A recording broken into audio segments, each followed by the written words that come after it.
मी Valmik Karad Kaij police स्टेशनला खोटी खंडणीची फिर्याद दाखल झालेली आहे। मला अटकपूर्वचा अधिकार असताना मी सीआयडी ऑफिस पुणे पाषाण रोड इथं सिलेंडर होत आहे।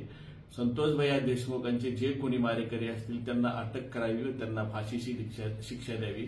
राजकीय दोषापोटी माझं नाव त्याच्याशी जोडलं जात आहे।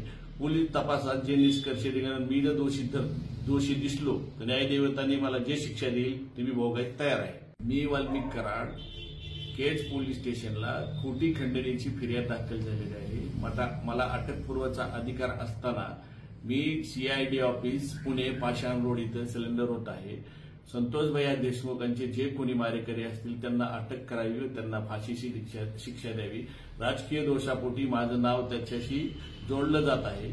पोलीस तपासात जे निष्कर्ष निघाल्यानंतर मी जर दोषी दिसलो तर न्यायदेवतांनी मला जे शिक्षा देईल ती मी भोगायला तयार आहे। मी वाल्मिक कराड केज पोलीस स्टेशनला खोटी खंडणीची फिर्याद दाखल झालेली आहे। मला अटकपूर्वचा अधिकार असताना मी सीआयडी ऑफिस पुणे पाषाण रोड इथं सिलेंडर होत आहे। संतोष भैया देशमुखांचे जे कोणी मारेकरी असतील त्यांना अटक करावी व त्यांना फाशीची शिक्षा द्यावी। राजकीय दोषापोटी माझं नाव त्याच्याशी जोडलं जात आहे। पोलीस तपासात जे निष्कर्ष निघाल्यानंतर मी जर दोषी दिसलो तर न्यायदेवतांनी मला जे शिक्षा देईल ती मी भोगायला तयार आहे।